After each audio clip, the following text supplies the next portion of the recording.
नमस्कार. संवाद प्रतिवाद या विशेष कार्यक्रमामध्ये आपल्या सगळ्यांचं स्वागत. हे जग किंवा हे युग कशाचं आहे असा प्रश्न कुणीही कुणाला विचारला तर अनेक उत्तर येतील. कुणी म्हणेल स्पर्धेचं आहे, कुणी म्हणेल तंत्रज्ञानाचं आहे, कुणी म्हणेल बुद्धिमत्तेचं आहे, कुणी म्हणेल कौशल्याचं आहे. मला असं वाटतं यातलं प्रत्येक उत्तर बरोबर आहे, कारण या जगामध्ये बुद्धिमत्ता पाहिजे, कौशल्य पाहिजे आणि तंत्रज्ञान तर कधीच कुणाला थांबवता येणार नाही. क्षेत्र कोणतेही असू दे, प्रचंड वेगानं तंत्रज्ञान बदलतंय, पण तरी सुद्धा कोणत्याही क्षेत्रामध्ये यशस्वी व्हायचं असेल तर पाया भक्कम पाहिजे. मी आज बोलणार आहे कला क्षेत्राबद्दल आणि त्यातही सांगीतिक क्षेत्राबद्दल. गेल्या काही वर्षामध्ये संगीत क्षेत्रामध्ये सुद्धा खूप झपाट्यानं बदल होत चाललेले आहेत. अभिजात भारतीय शास्त्रीय संगीताचा पाया आजही भक्कम आहे, असलाच पाहिजे. त्याशिवाय गायकी क्षेत्रामध्ये, संगीत क्षेत्रामध्ये यशस्वी होता येत नाही, ही वस्तुस्थिती आहे. तर दुसरीकडं स्वांत सुखाय म्हणून कॅराओके म्हणजे ट्रॅकवरती गाणं म्हणायचं आणि आनंद घ्यायचा असा एक नवीन फंडा गेल्या काही वर्षामध्ये रुळलेला आहे.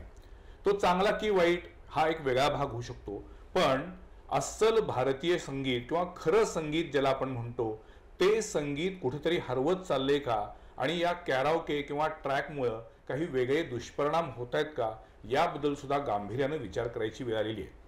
जेव्हा तुम्ही स्वतःच्या आनंदासाठी गात असता तरी तो प्रश्नच असत नाही, पण जेव्हा एक कलाकार म्हणून किंवा एक कलेचा उपासक म्हणून संगीत क्षेत्रामध्ये काहीतरी करायचे म्हणून जेव्हा आपण त्याकडे बघत असतो, तेव्हा मात्र तुम्हाला जे अस्सल आहे तेच टिकवून ठेवण्याची, तेच शिकण्याची, ते आत्मसात करण्याची गरज असते. आणि सुरुवातीला जसं म्हटलं तसं की शास्त्रीय संगीताचा पाया असल्याशिवाय तुम्ही उत्तम गायक होऊच शकत नाही, असं माझं वैयक्तिक मत आहे. या विषयावरती आज मला बोलायचे, जाणून घ्यायचे. काय आहे की गेल्या काही वर्षामध्ये संगीत क्षेत्रामध्ये सुद्धा इतके नवनवीन बदल होत चाललेले आहेत. रियालिटी शोज येत चाललेले आहेत. रोज हजारो गायक येत आहेत. म्हणजे भारतामध्ये टॅलेंटला अजिबात कमतरता नाही आहे.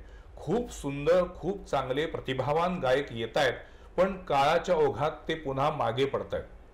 एकूण या संगीत क्षेत्राची काय परिस्थिती आहे, काय आव्हानं आहेत आणि कोणकोणत्या गोष्टींकडे प्रामुख्यानं लक्ष देण्याची गरज आहे, या अनुषंगानं आज आपण बोलणार आहोत. त्यासाठी आज आमच्या स्टुडिओमध्ये संगीत क्षेत्रातील तिघांना मी बोलवलेलं आहे. मी सर्वप्रथम स्वागत करतो कोल्हापुरातील संगीत क्षेत्रातील एक प्रख्यात नाव, गुरुतुल्य व्यक्तिमत्व पंडित विनोद डिग्रसकर सर.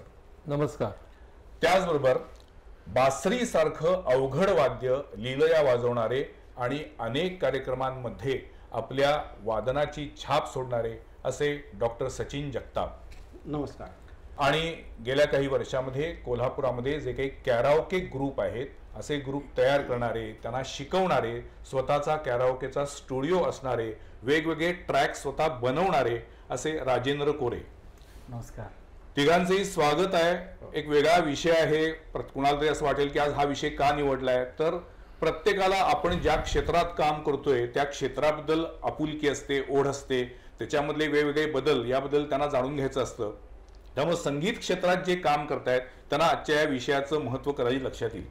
सचिन जगतापने काही दिवसांपूर्वी एका कार्यक्रमामध्ये बोलताना असं सांगितलेलं होतं, जाहीरपणे सांगितलेलं होतं की हे जे काही गेल्या काही वर्षांमध्ये ट्रॅकवरती, ज्याला -1 पण म्हणतात, कोणी कॅराओके म्हणतात, याच्यावरती गाणारे जे सिंगर आहेत, जे स्वतःला सिंगर म्हणून घेतात, त्यांचा सुळसुळाट झालाय. काय नेमकी तुमची भूमिका होती? आता बरेच वर्ष मी बासरीचं शिक्षण घेतलेलं आहे, पण कराओके हा याचा उगम कसा झाला याचं मी थोडा रिसर्च केला. तर जपानचे जे एक संगीतकार होते इवान म्हणून, तर त्यांनी 1971 साली ऑर्केस्ट्रा त्यांचा होता आणि ते हॉटेल्समध्ये कार्यक्रम करायचे, लाईव्ह कार्यक्रम. पण स्ट्राईक, ऑर्केस्ट्रावाल्यांचा काही कारणाने स्ट्राईक झाला आणि तो फार दिवस स्ट्राईक चालला. तर त्यांनी काय केलं की एक असं त्यांच्याच कीबोर्डवरती त्यांनी 1-2 हे केले, रेकॉर्डिंग केलं. त्यावेळेला काय असं डिजिटल नव्हतं, ॲनालॉग होतं, आणि त्याच्यावरती त्यांनी सादर केले. मग लोकांच्याकडनं असं आलं की नाही, तुम्ही तुमचेच अजून 2-3 फरमाईशी यायला लागल्या. मग त्यांनी एक टेप रेकॉर्ड काढला आणि त्या टेप रेकॉर्डमध्ये काय केलं की तुम्ही पैसे टाकला की तो ट्रॅक वाजवायचा. अशी त्याचा उगम जपानमध्ये झाला आणि त्यानंतर मग ते हळूहळू US मध्ये, लंडनमध्ये असा तो प्रसार झाला. आता ट्रॅक केव्हा वापरायचा ह्याचं एक कॉपीराईट पण केला. युरोपमध्ये मी जेव्हा गेलो त्यावेळेला काही भिकारी लोक ते पॅन फ्लूट अकॉर्डियन ट्रॅकवरती वाजवत होते. मी मुलाखत घेतली. ॲक्च्युली त्यांना काही इंग्लिश कळत नव्हतं म्हणून मग ट्रान्सलेटर मला लागला. तर त्यांनी काय सांगितलं की आम्ही याची रॉयल्टी देतो 1 महिन्यासाठी आणि त्या रॉयल्टीनुसार त्यांच्या कन्स्टेंटनुसार आम्हाला ते वाजवावं लागतं. किती वेळेला वाजवायचं ह्याचं सुद्धा त्यांनी कॉपीराईट घेतलेलं होतं. तर ट्रॅक हा जो काही वापरण्यात गेला तो उदरनिर्वाहासाठी हळूहळू व्हायला लागला. पण कालांतरानं काय झालं की भारतात माझ्यामध्ये 1985 साली ट्रॅकचे शो व्हायला लागले. ते पण गोव्यामध्ये किंवा याच्यामध्ये त्यांनी ते मशीन्स घेऊन गिटार वादक एक असायचा पण त्यांना सुद्धा परवानगी घ्यायला लागायची. पण ते रियाज करणारे आर्टिस्ट होते. म्हणजे जेव्हा तुम्ही स्टेजवर येता तेव्हा एक म्हणजे तुम्ही म्हटला तसा पाया भक्कम असला पाहिजे. तुम्हाला त्यातलं ज्ञान असलं पाहिजे आणि इव्हॅल्युएशन कोणीतरी करून तुम्हाला परवानगी दिली पाहिजे. हो तू आज कार्यक्रम करू शकतो. जसं आम्हाला गुरुजींनी परवानगी दिली. जवळजवळ 10-15 वर्ष रियाज करून मग जेव्हा गुरुजी परवानगी देतील तेव्हा आम्ही स्टेजवर वाजवायला लागलो. कारण पुढच्याला ऐकणाऱ्याला कळेल किंवा नाही कळेल पण निदान आपला सांगीतिक जे काय आपली परंपरा आहे ती टिकून राहण्यासाठी मेहनत ही घ्यावी. आणि आपल्याकडे काय आहे सगळेच तानसेन नाही आहेत पण तानसेन बरेच जण आहेत. हे लोकांना चांगलं संगीत किंवा अभिजात संगीत किंवा उत्तम गाणारा किंवा त्याचे सूर बरोबर लागतायत की नाही हे कळणारे अनेक लोक आहेत. पण मग तुमचा मुळात तुम्ही त्या कोल्हापुरातल्या यासीन महाबरींच्या कार्यक्रमामध्ये तुम्ही तुमची भूमिका मांडली होती. त्याच्यामध्ये तुमचं म्हणणं होतं की अशा पद्धतीच्या कॅराओके गाण्यांवरती बंदी आली पाहिजे. बंदी अशासाठी म्हटलं मी की आज कोल्हापूर जिल्ह्यात किंवा बाकीच्या तुम्ही शहरात बघितले तर वादक लोक भरपूर आहेत. आता मी बासरी वादन करतो किंवा गायक आहे तो ट्रॅक शो करून एकटा कमवू शकतो. पण ज्यानं रियाज करून तबलावाला कसा ट्रॅक शो करणार सांगा बघू. ढोलकीवाला कसा ट्रॅक शो करणार. करू शकत नाही. मग ह्या लोकांनी एवढी तपस्या केलेली असते ती लोक घरी बसलेत. त्यांचा विचार करायला कोण तयारच नाही. म्हणजे ट्रॅक शोनं काय होतं की एकटा माणूस गातो आणि एकट्यालाच कमाई होते किंवा साऊंड आर्टिस्ट दोघांची कमाई होते. पण जे परंपरेने शिकलेले जे लोकवाद्य शिकलेले जे कलाकार आहेत ते घरीच बसले ना. त्यांना काही कामच नाही. बरं त्याला पळवाट पण व्हायला लागली की आम्ही विचारलं तर ते म्हणते नाही कलाकार अवेलेबल होत नाहीत. असं ही पळवाट झाली. कलाकारांची भूमिका समजून घेऊया. तुम्ही स्वतः उत्तम कॅराओकेचे कार्यक्रम करता. तुमचा स्टुडिओ आहे आणि मग म्हटलं असं की स्वांत सुख आहे मला माझ्या आनंदासाठी गायचे या भूमिकेमध्ये अजिबात काही गैर नाही चुकीचं नाही. पण ऍट द सेम टाइम जर त्या संगीताचा मूळ पाया आहे तोच आपण जर ठिसूळ करत असू किंवा जर खरोखर संगीतातली त्याची कोणतीही जाण नसताना उगीच स्टेजवरती यायचं आणि स्वतःला आपण सिंगर म्हणून घ्यायचं या सगळ्यातनं आपणच आपल्या संगीत क्षेत्राला थोडंसं मागं नेतोय असं वाटत नाही का? सरांनी मांडलेली भूमिका किंवा तुमची भूमिका तशा अर्थानं मी रास्त मानतो. पण सध्या जर आपण बघायला गेलो कलाकार सर म्हणले उपलब्ध होत नाही. त्याच पद्धतीनं एखादा कार्यक्रम जर आपण करायला गेलो अगदी शाहू स्मारक सारख्या ठिकाणी एक छोटा जरी कार्यक्रम करायला गेलो तर किमान संगीतासह 50,000 रुपये इतका खर्च येतो. 50,000 ते 60,000 रुपये एका कार्यक्रमाला खर्च येतो. आणि उद्या तो कार्यक्रम करायचा म्हटलं तर तेवढी रक्कम उपलब्ध होणं त्या पद्धतीनं आपल्याकडं बाकीच्या सगळ्या गोष्टी उपलब्ध होणं. आज जर मोठे मोठे कार्यक्रम तुम्ही शाहू स्मारक असू दे केशवराव भोसले असू दे किंवा अन्य कोणत्याही ठिकाणी जर करायला गेला तर किमान 1.5 ते 2 लाख रुपयाचा तो एक कार्यक्रम होतो. मग इतक्या सगळ्या रकमेमध्ये आपल्याला जो आनंद घ्यायचा संगीताचा गाणं म्हणण्याचा आनंद घ्यायचा आहे तो थोडासा कमीत कमी पैशामध्ये आपल्याला इथं उपलब्ध होतं. तुमचं म्हणणं आहे की आम्हाला पण सगळे वादक घेऊन लाईव्ह कार्यक्रम करायची इच्छा असते पण वादकांचं मानधन वाढलेलं आहे. आणि यांचं म्हणणं आहे की मुळात कॅराओकेमुळे आम्हाला आता कामच मिळत नाहीये. याच्यातनं सुवर्ण मध्ये काढण्याची वेळ आलेली आहे खरं तर. हो आता कसं आहे की तुम्ही जर ह्याचा विचार केला की हे म्हणतात तसं खर्च होतो. आता लाईव्ह शो करायचे झाले तर थोडा खर्च हा करावाच लागतो. आणि असं नाही की कुठला कलाकार म्हणजे अरेरावी करून जर समजा म्हणत असेल मला 10,000च द्या तर दुसरे ऑप्शन्स आहेत ना त्यांना घ्या. आणि जर तुम्ही ट्रॅक शो जर केला तर त्याचे ऍडव्हान्टेजेस काय आहेत आणि डिसएडव्हान्टेजेस काय आहेत. पण कोरे सरांचा हा मुद्दा मला मान्य आहे. म्हणजे मी सुद्धा जेव्हा एखादा कार्यक्रम आयोजन करतो त्यावेळेला मुळात आपल्याकडे अजूनही पास संस्कृती आहे तिकीट काढून सांस्कृतिक कार्यक्रमाला जायचं ही कन्सेप्टच आता अगदी, कोणावर अगदी, राहिली अगदी, नाही. बरोबर. प्रत्येकाला पास हवा असतो, फुकट पास. तिकीट काढून कुठला गाण्याचा कार्यक्रम, संगीताचा कार्यक्रम, नाटकाला जायचं ही अजून मानसिकता उरलेली नाही. त्याच्याकडे आपण पुन्हा येऊया, पण मला डिग्रजकर तुमच्याकडे यायचंय. मला मुळात तुमच्याकडे समजून घ्यायचंय की तुम्ही ज्या पद्धतीनं शास्त्रीय संगीतामध्ये इतकी वर्ष काम करताय, एकूणच सध्याच्या या सगळ्या नव्या पिढीच्या जाणीवांकडं किंवा त्यांच्या संगीताकडे बघण्याच्या दृष्टिकोनाकडं तुम्ही कसं बघता? आणि सगळ्यात महत्वाचं म्हणजे तंत्रज्ञान कोणीच थांबवू शकत नाही.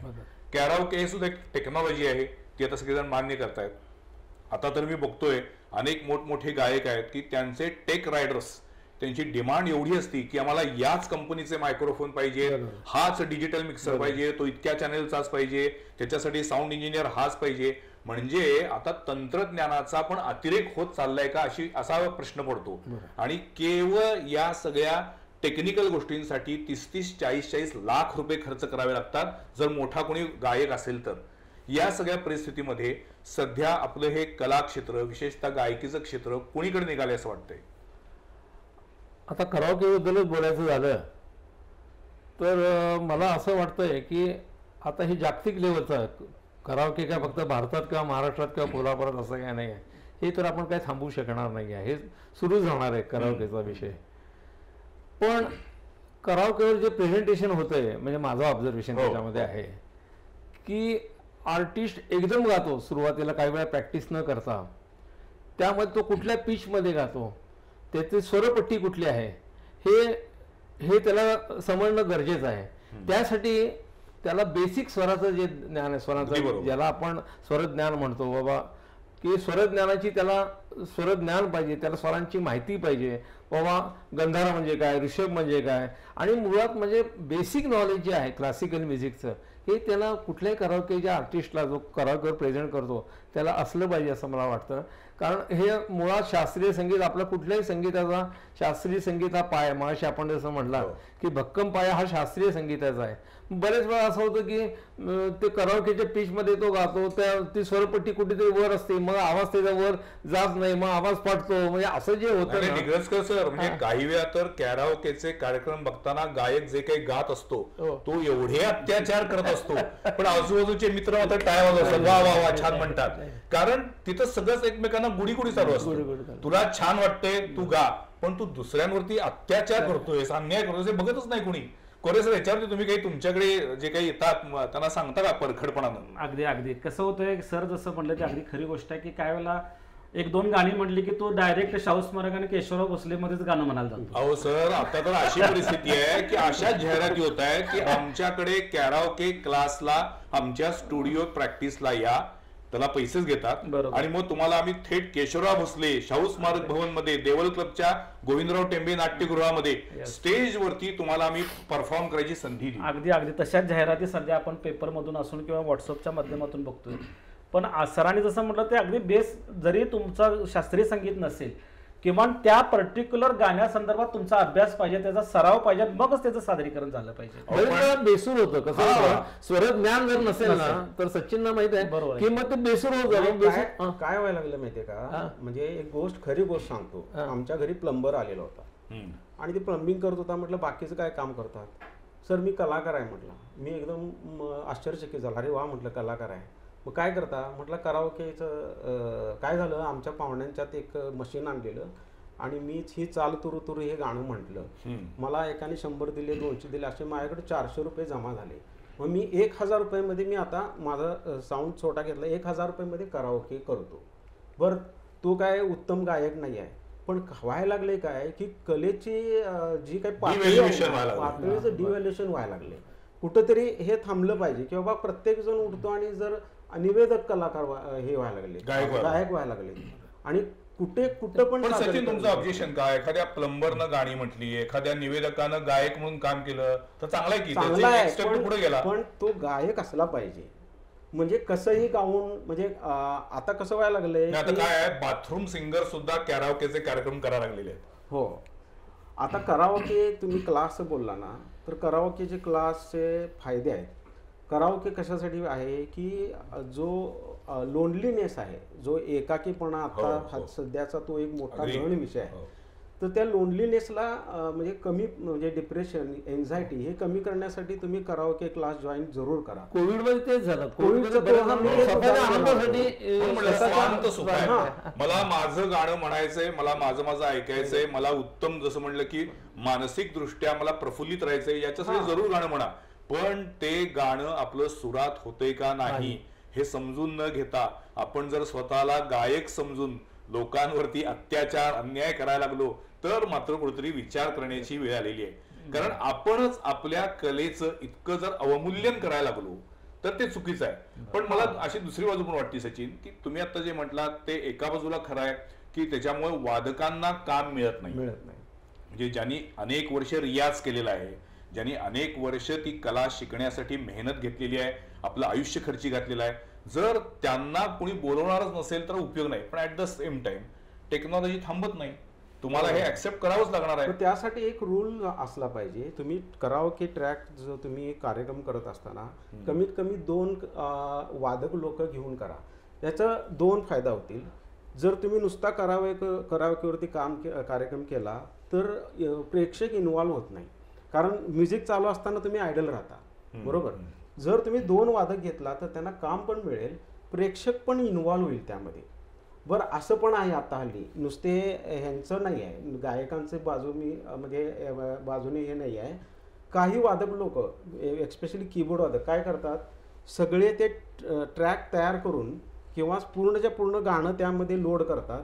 2 असे वादक घेतात की त्याला नुसतं काठी घेऊन किंवा हे करून बसवायचं. हे सुद्धा घडतंय सर. आणि सगळं तुमचं कीबोर्डवरती चालू असतं, त्या ट्रॅक हे करतो, तो फक्त नाटक करतो. मग ही एक फसवणूकच आहे. तिकीट शो करतात असे लाईव्ह, तुम्ही वादक असे घ्यायचे की ते वादक नसतात पण त्यांना दाखवायला आणि सगळं. आणि तुम्हाला माहितच आहे की औरंगाबादला काय झालं. औरंगाबादला मी सांगणार असतो मुद्दा की एकदम लाईट गेल्यामुळे लक्षात आलं. हा, कराओके आता मी नाव घेऊन सांगतो, मिलिंद इंगळे तुम्हाला माहिती आहे, मुंबईला कार्यक्रम होता, त्याचं स्वतःचं गारवा गाणं ट्रॅकवर घ्या म्हटलं. त्यावेळेला सीडीज होत्या, मन उदाहरण वारायचे. मी म्हटलं आमचा सगळा ग्रुप आहे, लाईव्ह घ्या. नाही म्हटलं मी ट्रॅकवर घेणार. त्याची सीडी अडकली. मग म्हटले मी आता लाईव्ह ह्याच्यावरती घेणार. मी म्हटलं कुणीही वाजवायचं नाही, हा आमचा अपमान आहे ना. गोव्यामध्ये त्याला एकट्याला शो करायला लावला. शिवर आम्ही सरदार हे गाणं आता आम्ही वाजवू शकत नाही का, आम्ही सगळे वादक आहेत. आणि तो म्हटला मी ट्रॅकवर गाणार. आम्ही सगळे गायक उठून गेलो, सगळा शो त्यांनी ट्रॅकवर केला. म्हणजे असं पण होतंय की प्रोफेशनल गायक सुद्धा विचार करत नाहीत की बाबा हे वादक आहेत, ट्रॅक कशाला पाहिजे. हां, तुमचं गाणं आहे, हेवी ऑर्केस्ट्रा आहे, त्यावेळेला तुम्ही ट्रॅक वापरा.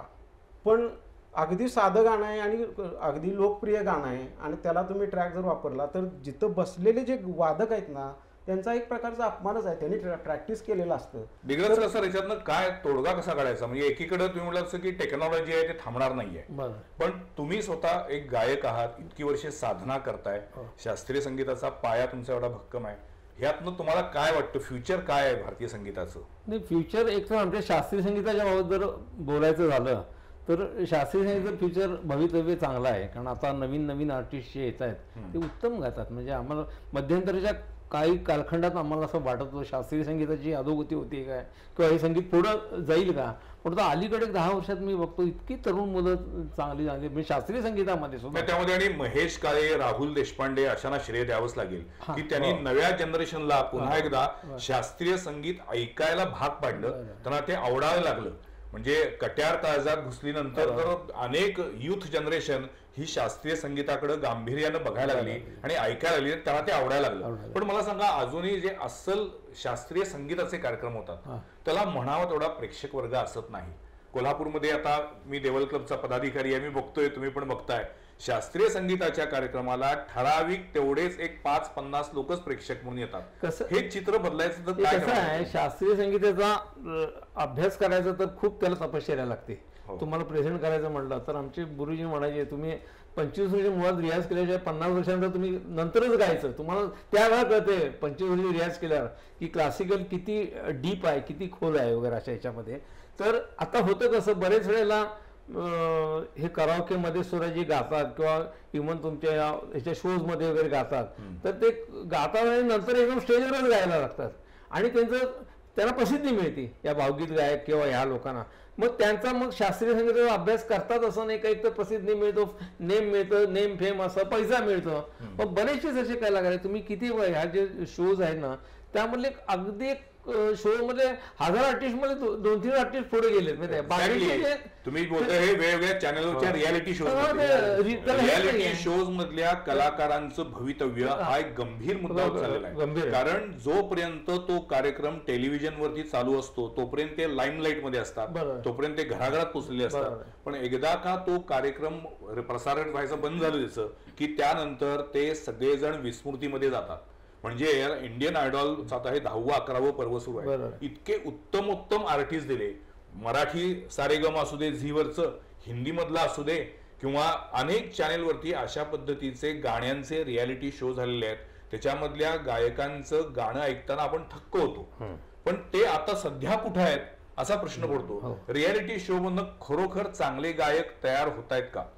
त्यांनी पुढे वाढवायला पाहिजे. समजा एखादे नंबर आले, त्या मेरिट लिस्ट मध्ये आले, तर त्या कलाकारावर ते अवलंबन आहे की आपण आपलं गाणं वाढवतो, एका चांगल्या गुरुकडे शिकायला पाहिजे. आता मी तुम्हाला म्हटलं तसं क्लासिकल म्युझिक शास्त्रीय संगीत त्याचा प्रवास खूप खडतर आहे, तुम्हाला खूप रियाज करावा लागतो वगैरे. पण एक आहे की शास्त्रीय संगीत हा सगळ्याचा बेस आहे. तुम्हाला जरी सुगम संगीत किंवा इव्हन अगदी फिल्मी संगीत जरी म्हणायचं असेल ना, ज्याचं शास्त्रीय संगीताचं बेस चांगला आहे त्यांचं फिल्मी गाणं तुम्हाला चांगलं लॉंग लाईफ आहे.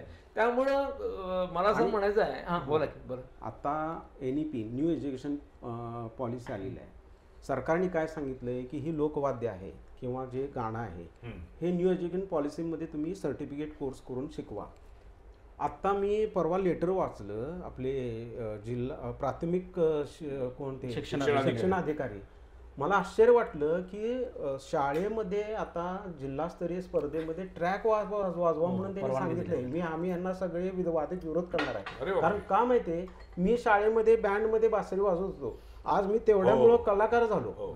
आणि शाळेमधनं तुमचा जर गोडी लागली ना, आता ऋषिकेश जोशी आहेत, आमचे मित्र आहेत, R माधवन माझा क्लासमेट आहे, आम्ही एक कॉलेजमध्ये शाळेबंद पार्टिसिपेट करून आम्ही कलाकार झालो. खरं आहे. म्हणजे शाळेमध्ये आपण एखादं वाद्य वाजवायला शिकलो किंवा एखादी कला आत्मसात करायला शिकलो तर त्याच्यातली जी गोडी निर्माण होते ती आयुष्यभर महत्त्वाची असते. मला कोरे सर तुमच्याकडे यायचे, तुम्ही स्वतः अशा पद्धतीचे कॅराओकेचे क्लासेस पण घेता, तुमचा स्वतःचा स्टुडिओ पण आहे.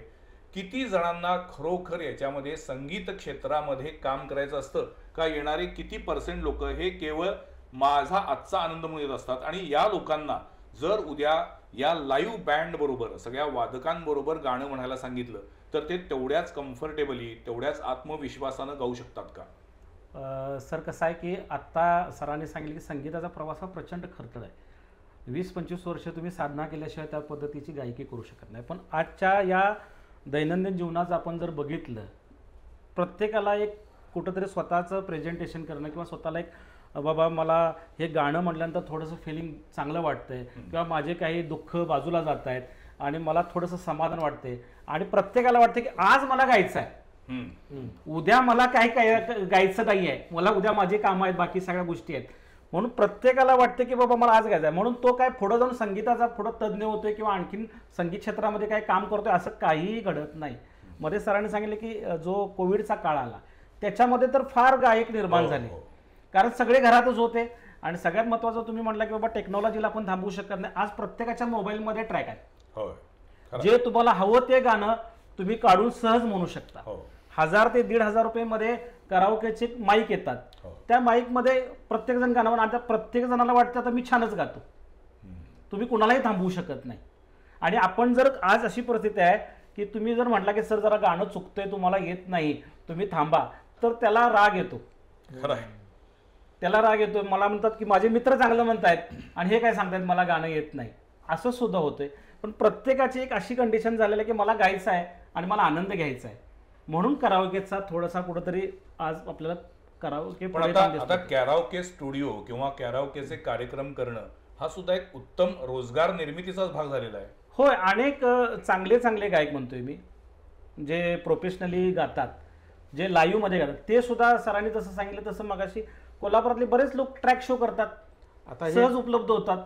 आणि बरेच लोक नवीन जे शिकलेत ते सुद्धा सहसा ट्रॅक शो करतात. आता लग्नामध्ये एखाद्या गाण्यांचा कार्यक्रम करायचा आहे तर आपण लाईव्ह शो करायला गेलो तर किमान 30,000 रुपये किमान म्हणतोय मी. मग त्या लग्नातला तो माणूस तेवढे बेअर करेल का? खरं म्हणून काय आहे, मोठं स्टेज पण पाहिजे, स्टेज पाहिजे, तेवढे सगळे पूर्णपणे साऊंड सिस्टीम पाहिजे, Yes. तेवढे माईक पाहिजे. त्यापेक्षा कॅराओकेला बरं हा, असतं, एक जण अगदी येतो, एक माईक घेऊन येतो, 7-8 हजार मध्ये यांना काय 7 ते होणार 8 हजार आहे? रुपये मध्ये एखादा चांगला कार्यक्रम त्या ठिकाणी होऊन जातो. त्यामुळे घरातले सगळे आनंद घेतात. घरातले त्या पाहुण्यापैकीमध्ये कोणतरी येतं, मला गाणं येतं म्हणून तोही गातो, हो. ज्याने आयोजित केले तोही गातो. त्यामुळे सगळा आनंदी आनंद असतो. हा मुद्दा खरा आहे. हा म्हणजे मुद्दा आहे. हा कॅराओकेचा किंवा ट्रॅकचा अतिशय मोठा बेनिफिट आहे, फायदा आहे की मला आज आत्ताचा क्षण किंवा आत्ताचा माझा कार्यक्रम एन्जॉय करायचा Yes, आहे. yes. त्यासाठी तो कॅराओके सारखं दुसरं साधन नाही. आणि सुरुवातीला म्हटलं असं कधी काही आपल्याकडं त्या कॅसेट असायच्या, हो. त्या कॅसेट मध्ये गाणी भरून देणारे पण हो, काही हो, व्यावसायिक असं होते बरोबर. कॅसेट संपल्या, मग आल्या सीडी. CD आल्या. सीडीची तर कोल्हापुरामध्ये किती दुकानं होती आपल्या सगळ्यांना माहिती आहे. त्या सीडी आल्या म्हणता म्हणता गायब झाल्या. आता तुम्हाला ऑनलाईन स्वरूपामध्ये प्रत्येक गाणं मिळतं. सो आता जर आपण म्हटलं की अरे सीडी वाल्यांचा व्यवसाय गेला, अरे आता त्या कॅसेट वाल्यांचा व्यवसाय गेला, तसं आज वादकांनी पण या नवनवीन टेक्नॉलॉजीशी मिळतं जुळतं घेऊन काही ती करायची वेळ आलेली आहे. तर पर्याय नाही. पण कसं आहे, आता मी बासरीवादक आहे, मी करावं ट्रॅकवर कार्यक्रम करू शकतो.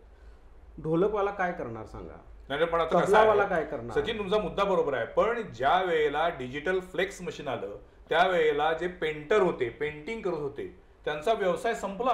त्याला काय बरोबर पर्याय आहे. नाही. टॅक्सी आली, टांगेवाले संपले. नाही, इव्हन आता पण कसं झालं माहितीये का? पूर्वी आमच्याकडं माझा तुम्हाला व्यवसाय बांधकामाचा आहे. हो. आमच्याकडे पूर्वी कन्स्ट्रक्शन मध्ये आम्ही लाकडाच्या चौकटी आणि दारं करत होतो. हो. पण आता ती बंद झालं, संपला लाकूड विषय. बंद झाला. मग ते जे आपले सुतार बांधव होते ना, ते आता काचेच्या म्हणजे तुमचं अल्युमिनियमच्या खिडक्या त्यांनी त्यात ते शिरले म्हणजे आपले सर. आणि नाही, ते म्हणजे- समजा ते बदललं तर आपण त्याप्रमाणे बदलायला पाहिजे. बदलायला का थांबत नाही? आता तेच. बांधकामचं उदाहरण दिलं, मला नेहमी असा प्रश्न पडतो, विषयांतर होते पण हा अतिशय महत्वाचा मुद्दा हा. आहे की आपण पूर्वी स्लॅब टाकायला वळीनं ते असे हो, टप्पे केले हो, असायचे पायाड आणि ते म्हणतात. पाट्या घेऊन पायाडावरती जायचे. आता तो ट्रक RMC. येतो, RMC. आरएमसी रेडी मिक्स पण ते कॉन्क्रीट. केव्हा आता लेबर पण मिळत नाही. आता हे म्हणतात की कलाकार मिळत नाहीत. आपल्या एक अशी संघटना करायला पाहिजे. सुवर्णमध्ये काय आहे की तुम्ही ट्रॅक शो करताना किमान 2 तरी वादक घ्या. म्हणजे काय होईल की त्या शोचं सुद्धा एक स्टेटस वाढेल, लोक इन्व्हॉल्व्ह होतील. आणि त्याप्रमाणे ज्यांना आयोजन केलं, आता मला ट्रॅक शोचे येतात की 20,000 रुपये मी मागितलं की 20,000 रुपयेमध्ये करा म्हणतात. मी त्यांना सांगतो की तुम्ही एवढं स्टेज करा आणि मी त्या 3 कलाकार घेऊन जातो. ते काय म्हणत नाही तुम्ही ट्रॅक शो करणार होता आणि तुम्ही एकटं, कारण माझ्यामुळं दोघांचं घर चालतं ना. आणि शेवटी वादक पुढं तयारच होणार नाहीत. मग माझ्या मुलाला मी काय म्हणणार आहे, तू गायकच हो का, कारण तबला शिकलास तर तुला कार्यक्रम कुठं आहे? खरं आहे. हा आणि मोठा आणि तुमची AI तळमळ, आणि तुमची पुढं. भूमिका अतिशय योग्य आहे. कलाकार जगवायचे असतील, कलाकार घडायचे असतील तर त्यांना परफॉर्मन्स साठी संधी मिळाली पाहिजे. पण पुन्हा हाच प्रश्न आहे की काळाचा हा जो काही एक स्पीड चालू आहे, टेक्नॉलॉजीचा मारा चालू आहे, त्याच्यामध्ये आपण कसं सस्टेन व्हायचं हा सगळ्यांनाच पडलेला आणि प्रश्न आहे. कराओके सिंगिंग पण मला सांगा, जरूर तुम्ही करावेत. नाही, पण सचिन तुम्ही आता वेगवेगळे कार्यक्रम करता, हो. तुम्ही बघताय आयोजकांची गोची काय होती, हे त्यांनी केलेला खर्च, मगाशी कोरेसरांनी जो मुद्दा हो, मांडला, हो. आणि तिकीट विक्रीतून मिळालेलं उत्पन्न हा. याची सांगडच घालता येत नाही. मग आयोजक म्हणून उद्या तो म्हणणार की मी 1.5 लाख रुपये खर्च करण्यापेक्षा मी 25,000 रुपयामध्ये कॅराओकेचा शो करू. हे न संपणारं असं हा प्रश्न आहे. त्याला उत्तर नाही. कोणीही गातं, म्हणजे असं नाही मी कराओके जरूर करा, पण त्याला गाणं आलं पाहिजे. सचिनचं हे म्हणणं अगदी बरोबर आहे. मी मगाशी जे म्हणलं की नाही की त्याला बेसिक बाबा नॉलेज पाहिजे म्हणजे त्या गाण्याचं. म्हणजे उगाच आपला उठला आणि आपला गायला लागला, त्याला आपली सूरपट्टी आपण कुठल्या पट्टीत गातो हे माहित नाही, ते गाणं कसं आहे, त्या गाण्याचे फाईन पॉईंट्स माहित नाही, आपलं उठायचं आणि गायचं, याला काही अर्थ नाही आहे. त्याला बेसिक नॉलेज पाहिजेच गाण्याचं. कोरे सर, काय तुम्ही असं बेसिक नॉलेज ते देता का? मग तुम्ही म्हटलं असं की नाही जरा बोललं की राग येतो. आपल्याकडे हल्ली काय आहे, सगळेजण फार सेन्सिटिव्ह झालेले आहेत. नको त्या ठिकाणी आपण सेन्सिटिव्ह असतो, बाकी आपण सगळीकडे निगरगट्टच असतो. पण मला कुणी बोलायचं नाही, माझी चूक सांगितली की संपला विषय. म्हणजे निंदकाचे घर असावे शेजारी हे आता लोकांना मान्य होत नाही. त्यात कसं असतं, त्यात तुमचा तबला वगैरे सगळा ऑर्केस्ट्रा असतो, तुम्ही सुराकडे लक्ष देणं हे त्यात म्हणजे लाईव्ह कार्यक्रम असताना ना, जर तुम्ही प्रॅक्टिस करत असता किंवा तर तुम्हाला सांगणारा कोणतरी असतो, अरे तुझा हा सूर चुकते किंवा ह्या तालात सचिनचा हा पॉईंट बरोबर आहे. बरोबर आहे. तर आणि मला असं त्यामुळे वाटतं तो काय की होतं की तो चांगला गायक बनतो. आणि आता असं झालेले आहेत की आमचे काही मित्र कराओके क्लास नुसते कराओके करत होते, ते आता लाईव्ह शो कडे वळले का, कारण त्यांनी लाईव्ह शो केल्यानंतर त्यांना समजलं की अरे बाबा लाईव्ह शो असलं की लोक पण इन्व्हॉल्व्ह होतात आणि आपल्याला पण कळते की कुठं 100% कोण गाऊ शकत नाही, कारण ही कला आहे, एरर कुठंतरी राहणार. पण मनाला सुख दुसऱ्याला पण दिलं पाहिजे आणि आपण पण आनंद घेतला पाहिजे. कराओके हा आनंद घेण्यासाठी एक चांगलं माध्यम आहे. कराओके मी म्युझिक थेरपीला कराओके वापरले. आधी मी कसं पॅसिव्ह पार्टिसिपेशनकडे होतो.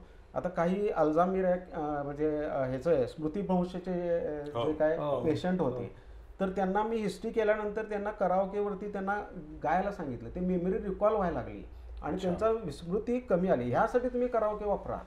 आणि जर शो करायचे असतील तर तो तेवढ्या दर्जाचा आहे का ते बघितलं पाहिजे. नाहीतर काय होते, आज बालगंधर्व मिळत नाही आमच्यासारख्या लोकांना लाईव्ह बालगंधर्व थिएटर किंवा केशवराव भोसले मिळत नाही, कारण सगळे कराओकेचे शो असतात. मग आम्ही एवढं मेहनत करून लाईव्ह शो जेव्हा घेतो ना, त्यावेळेला आम्हाला त्या पर्टिक्युलर टाइमला पण मिळत नाही. हा पण एक मुद्दा आहे. पण सचिन, हे जेव्हा ट्रॅक तयार करतात ना, त्यावेळेला हे आर्टिस्ट तुम्ही असतात ना, त्याच्या ट्रॅक वाजवल्याशिवाय होऊच शकत नाही ना नाही, तयार. असतो ना, मग ते पण नाही, ते त्यांना आता ती कसं संधी झालंय, मिळत नाही का त्याला, असं आता म्हणतात. VST आलेला आहे, म्हणजे काय सगळं डिजिटल, तबला सुद्धा आहे असं डिजिटल हे करतात. आणि त्यामुळे काय व्हायलं की वादकांना संधी मिळत नाही. बर त्याचा कुठला IRS म्हणून एक कंपनी आहे, लायसन्स करतात. आता आम्ही महाबळेश्वरला जातो ना, हॉटेलमध्ये ते हॉटेलमध्ये लिस्ट देतात की ही गाणीच वाजवायची, बरोबर, याच्या व्यतिरिक्त नाही, ह्याला रॉयल्टी आणि त्याचे राईट्स रिझर्व्ह असतात, ह्याला लायसन्स घ्यावं लागतं. आपल्याकडे अजून कोल्हापुरात तो तेवढा अजून स्ट्रॉंग आलेला नाही, पण नाही, बाहेर आपल्या इंडियात सगळ्या तसं महानगरांमध्ये सगळीकडे आहे, हॉटेल सगळीकडे लागू येतो. पण मला तुम्हाला विचारायचंय, तुम्हाला असं वाटतं का की उदयोन्मुख गायकासाठी कॅराओकेचा एक प्लॅटफॉर्म ठीक आहे, पण त्यानंतर खरोखर ज्याला गायक व्हायचे, ज्याला खरोखर गाण्यामध्ये काही शिकायचे, त्यानं अशा पद्धतीनं लाईव्ह वादकांबरोबरच कार्यक्रम केले पाहिजेत. म्हणजे सचिन, मला तुम्हाला विचारायचंय की कॅराओकेमध्ये गाणं सोपं असतं की वादकांबरोबर गाणं सोपं असतं? एक मुद्दा आहे, कराओकेवरती गाणं कोणाला सोपं आहे की ज्याचा लय चांगले आहे, ज्याला गाण्यातलं काहीतरी कळतंय. वादकांबरोबर काही जण भितात का, तर मी कधी आयुष्यात गायलेलं नाही आहे आणि तुमच्यासमोर गाणार. आता परवाच डॉक्टर सगळे आमचे लोकांचा कार्यक्रम झाला, तर त्यांनी लाईव्हमध्ये जेव्हा आम्ही 2 प्रॅक्टिस केल्या, त्यावेळेला इतके त्यांना चांगलं कळालं आणि ते नंतर शो इतका चांगला झाला की त्याला मग कॉन्फिडन्स आला. लाईव्ह मध्ये कसं होतंय की त्याला कळतं की अरे नाही, आपण ह्या एरर. पण मला उलट वाटतंय की लाईव्ह मध्ये वादक सांभाळून घेतात. जर एखादं गायक चुकत असेल, त्याचा जर लय किंवा त्याचा जर ताल चुकत असेल तर गायक सांभाळून घेतात. पण कॅराओके मध्ये तसं होत नाही. कॅराओके मध्ये तुम्हाला जर ती लय पकडता आली नाही, तो जर ताल पकडता आला नाही, तर तुम्ही ते गाणं गाऊच शकत नाही. त्यामुळे एक प्रकारे कॅराओकेवरती गाणं पण सोपं नाहीये. कॅराओकेवरती गायचं असेल तर सुद्धा तितकाच चांगला रियाज केला पाहिजे, तितकीच चांगली प्रॅक्टिस असली पाहिजे, निरीक्षण असलं पाहिजे, चांगला कोणतरी गुरु असला पाहिजे. पण दुर्दैवानं आजकाल आपल्याकडे कॅराओके म्हणजे हे कुणी यावं आणि कॅराओके सिंगर व्हावं असं व्हायला लागले. स्वांत सुख आहे, मला माझ्या आनंदासाठी गायचंय, त्यामुळे त्याला आपण अडवूच शकत नाही. पण जेव्हा आपण त्याच्या पुढे येतोय तेव्हा आपल्याला काहीतरी विचार केला पाहिजे. आपण तिसऱ्या शेवटच्या मुद्द्याकडे जाऊया. डिग्रजकर सर, मला तुम्हाला विचारायचंय, मगाशी आपण इथं आलो होतो की शास्त्रीय संगीताचा पाया असला पाहिजे असं आपण म्हणतोय, पण मुळात अशा पद्धतीनं शास्त्रीय संगीत शिकवणारी गुरुकुल कमी होत चाललेली आहेत. शास्त्रीय संगीतातले पूर्वीसारखे गुरु आता राहिलेले नाहीत असं म्हणतायत. ह्याच्यावरती सोल्युशन काय? नाही, मला असं वाटत नाही आहे. आता गुरु आहेत, खूप चांगले आहेत आता पिढीतले सुद्धा. पण तुमच्या काळात लिमये बुवा जसे होते नाही, आता आहे, आता आम्ही म्हणजे स्वतःच हे केल्यासारखं होतंय. पण आता आमची पिढी जी आहे ना, ती ना अगदी सकस विद्या मिळालेली आहे. आणि माझे वडील काय, लिमये बाबा काय, कोल्हापुरात खूपच होते, ती अशी पुढं नेणारी आहेत, नाही असं नाही आहे. आणि दुसरं म्हणजे कराओकेच्या बाबतीत जर बोलायचं झालं, कराओकेच्या गाण्याच्या बाबतीत, तर ह्या गांधर्व महाविद्यालयाच्या काही परीक्षा असतात तुमच्या संगीत विशारद किंवा अलंकार वगैरे ह्या परीक्षा, त्यातल्या कमीत कमी 3-4 परीक्षा जरी दिल्या ना, तर त्यात वेगवेगळे राग असतात माहिती आहे. भूप म्हणा, यमन म्हणा आणि बागेश्री म्हणा, ह्याचं साधारण तुम्हाला त्याचा अभ्यास होऊ शकतो, म्हणजे ह्याचं नॉलेज होतं. आणि त्या परीक्षेत याव्यात, म्हणजे त्या परीक्षेमुळे कसं होतं की आपण त्या बंदिशी तयार करतो, पर्टिक्युलर राग कसा आहे, स्वरज्ञान वाढतं. तर बेसिक ह्या तुमच्या ह्या मांडवाखाली जावं असं मला वाटतं. संगीताच्या परीक्षा आहेत त्याच्या मांडवातनं जावं. आणि आता हे मिळतात. आता तुम्हाला मोठमोठे गुरु स्वर जरी पाहिजे ऑनलाईन कोणी अवेलेबल असतं. आता इथं किती आता आम्ही अमेरिकेत शिकवतो हल्ली ऑनलाईन काय प्रश्न नाही त्यामध्ये. आता आर्टिफिशियल इंटेलिजन्स आलेले आहे तर त्यामध्ये तुम्ही गायल्यानंतर किती % तुमचं बरोबर आहे हे मूल्यांकन येते आता हल्ली. म्हणजे तुम्ही ह्याचा उपयोग करू शकता. पण भविष्यात असे मिक्सर येऊ शकतात. आता तसं झालेलं आहे. आता प्रोसेसर आलेले आहेत. तुमचा आवाज कसा असू दे, तुम्हाला काय मोहम्मद रफीचं गाणं पाहिजे ना, बटन दाबलं तुम्ही कसंही गा. AI जनरेटर आपण बघतोय म्हणजे अनेक जुनी गाणी नव्या गायकांच्या आवाजामध्ये अगदी हुबेहूब तशी आहे, किंवा नवीन गाणी जुन्या गायकांनी कशी गायली असती ते AI ना दाखवून दिलं. गोरे सर आता जो मुद्दा डिग्रजकर सर म्हटले त्यानुसार तुम्ही येणाऱ्या या कॅराओके मधले लोकांना किमान सुराचं ज्ञान, किमान रागांचं ज्ञान असावं असं काही कधी प्रयत्न करता का? मगाशी तुमचा मुद्दा होता त्याने मला त्या मुद्द्यावरती यायचं की जो कराओकेवरती गातो, सरांनी पण एक्सप्लेन केलं की पुन्हा तो लाईव्हला जेव्हा जातो तो प्रचंड घाबरतो पहिली गोष्ट. आणि तिथं गेल्यानंतर समजा त्यानं जर काही प्रयत्न करून गायलं तर मला 100% खात्री आहे की तो पुन्हा कराओकेला गाऊ शकत नाही. कारण त्याला मग कळतं की मी किती चुकीचं गात होतो किंवा बरोबर गात होतो. म्हणून तो जर त्याला स्वतःला थोडंसं ज्ञान असेल, सर जसे म्हटलं जसे लय असेल किंवा त्या संदर्भातलं थोडंसं ज्ञान असेल तर तो शिकायला निश्चितच जाईल. परत तो कराओकेकडे वळणार नाही. परंतु मला स्वतःला आनंदच घ्यायचा आहे तर तो व्यक्ती शिकायला जाणारच नाही. पण सर म्हणतात तसं अगदी बेसिक काही परीक्षा अगदी प्रथमा द्वितीय जरी दिली तरी भरपूर आहे. त्यामुळे थोडंसं त्याला ते मिळणं गरजेचं आहे. परंतु आजच्या जर जीवनशैली बघितली, आपल्यावरती असणारे अनेक ट्रेस बघितले, लोकांना तितका वेळ नाही. संगीत शिकायला गेलं तर किमान तुम्हाला 7 वर्ष आहेत.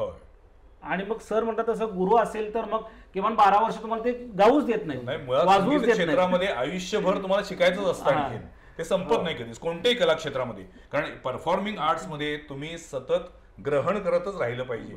पण आता माझे अनेक मित्र कॅराओकेवरचे गायक आहेत ते मला तेच म्हणतात की आम्हाला आता दिवसभरातला सगळा थकवा जातो, मस्तपैकी 4 मित्रांबरोबर बसून मैफिल करायची आणि यायची. त्यांचं पण ते त्यांच्या जागी बरोबर आहे. पण मला असं वाटतं की जेव्हा तुम्ही एखाद्या कोणत्याही कलेवरती प्रेम करता तेव्हा त्या कलेवरती अन्याय होणार नाही याची पण किमान काळजी घेतली पाहिजे. मी म्हटलं असं की कॅराओके सिंगर म्हणून मी माझ्या घरात गातोय ठीक आहे, तुम्ही मित्र एखादी मैफिल करताय तेही ठीक आहे. पण जेव्हा तुम्ही अशा पद्धतीनं कार्यक्रम करायला लागता, आणखीन सचिन म्हणतात त्यानुसार वादकांनाच जर काही काम मिळणार नसेल तर ही धोक्याची घंटा आहे. काळ कुणासाठी थांबत नाही जरी खरं असलं तरी आपणच आता हे समजून घेतलं पाहिजे. कलेच्या क्षेत्रामध्ये सगळ्यात पहिल्यांदा काय असेल तर आपलं मन प्रगल्भ होतं हे कला शिकवते. माणूस उत्तम जगायला पाहिजे हे कला सांगत असते.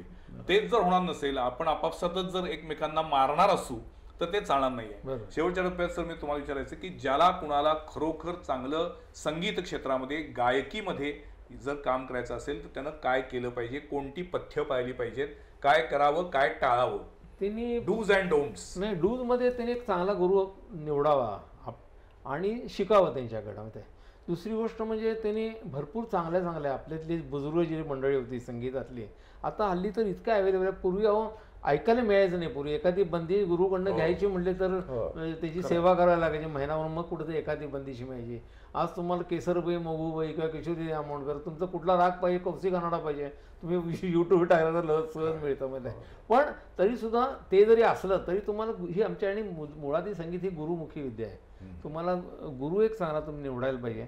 गुरुच्या सान्निध्यात त्याच्या सहवासात आपली कला डेव्हलप करायला पाहिजे. गुरु सांगतात पूर्वी तर एवढं असायचं गुरु म्हणजे आता हे रशीद खान वगैरे होते ना, त्यांचे आजोबा निसार हुसेन खासाहेब वगैरे होते ना, नुसता रियाज असा नाही, त्यांनी काय खायचं, सकाळी काय खायचं, संध्याकाळी काय खायचं, म्हणजे त्यांच्या आहारावरही त्यांच्या विचाराचा परिणाम होऊ शकतो. इतकं पूर्वी असायचं. पण आता ते जरी नसलं तरी एखादा चांगला आपण गुरु करावा, चांगली गाणी ऐकावीत आणि सहवास करावा गुरूंचा, उत्तम मैफिली ऐकाव्यात आणि आपलं संगीत वाढवावं. आणि मी आता म्हटलं तशा सुरुवातीला त्या परीक्षेच्या मांडवाखालून जावं असं माझं म्हणणं आहे. वेगवेगळ्या रागांची तुम्हाला माहिती होती, सुरेलपणा करतोय तुम्ही, परीक्षा देताय म्हणा, अभ्यास करताय, भूप म्हणजे काय, बागेश्री म्हणजे काय, भीमपलाचा कसा आहे हे तुम्हाला त्या निमित्ताने समजतं. आणि हे तुम्हाला ट्रॅकवर हे आता तुम्हाला खरं सांगायचं म्हणजे आता आम्ही सुद्धा लाईट गातो नाट्यसंगीत किंवा भक्ती, पण आम्हाला गुरुनी कधी ते किंवा अभिषेकी बुवा कधी घरात कधी आम्ही नाट्यसंगीत किंवा भावगीत रियाज करतच नाही. क्लासिकलचं आलं की ते आम्हाला ते आपोआपच येतं असं. त्यासाठी किंवा गुरु किंवा अभिषेकी बुवाने आम्हाला कधी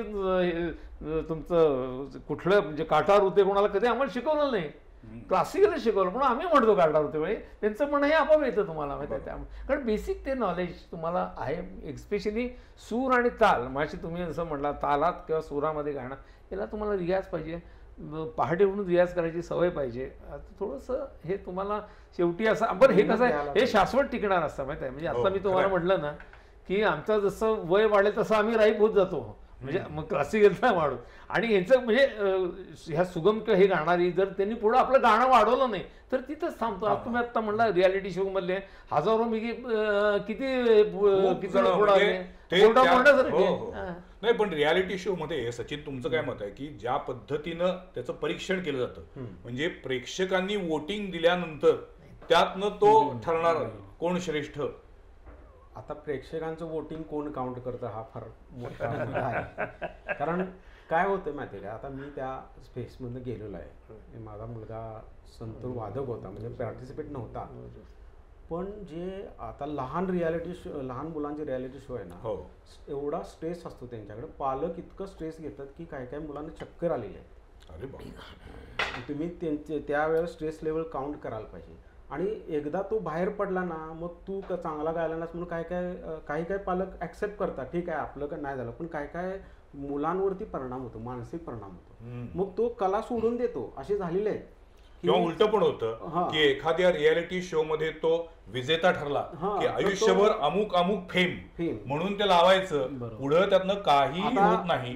पण ते कधी काळच्या एखाद्या रियालिटी शो मधला आपला स्वतःचा चेहरा मेहनत घेत नाही. आता प्रथमेश लगाटे, मुग्धा वैशंपायनी हे दररोज रियाज करतात, अजून क्लासिकलचं शिक्षण घेतात म्हणून ते टिकलेत. पण बाकीचे का टिकलेले नाहीत, कारण ते तेवढंच बे करायला लागले. ते फेम लावायचं आणि ते कार्यक्रम करायचे, ते अतिशय क्षणभंगूर आहे. ते त्या पालकांना कळायला पाहिजे की पुढचं आयुष्य त्यांनी सतत त्या संगीतामध्ये कन्सिस्टंटली राहायला रियाज केला पाहिजे, नवीन नवीन गोष्टी शिकल्या पाहिजेत, गुरु चांगले केले पाहिजेत. सर म्हटले तसं ते होत नाही आणि त्यामुळं काय होतं की ते कुठं पुढं येत नाही. हा एक मुद्दा आहे. थोडक्यात काय, क्षेत्र कुठलंही असू दे, चांगले गुरु पाहिजेत, रियाज पाहिजे, नवनवीन शिकण्याची ग्रहण करण्याची तयारी पाहिजे, तरच तुम्ही त्या क्षेत्रामध्ये यशस्वी होऊ शकता, टिकू शकता. आज कोरे सर म्हणतात त्यानुसार मला माझा आजचा दिवस इतका टेन्शनचा आहे, इतका स्ट्रेसचा आहे की मला आता रिलीफ मिळवायचा आहे म्हणून मी कॅराओकेवरती गाणं म्हणतोय, ते माझा आनंद मी मिळवतोय, इथपर्यंत ठीक आहे. पण जर एक कलाकार म्हणून जर तुम्हाला खरोखर काही शाश्वत निर्माण करायचं असेल तर त्याच्यासाठी मूलभूत शिक्षण असलंच पाहिजे. हा वादाचा मुद्दा नव्हता, पण काळाची पावलं ओळखून वादकांसमोर असलेली आव्हानं आणि कला क्षेत्रात काम करणाऱ्या प्रत्येकाला ती जाणीव निर्माण होणं या दृष्टीनं आम्ही आज हा एपिसोड केलेला होता.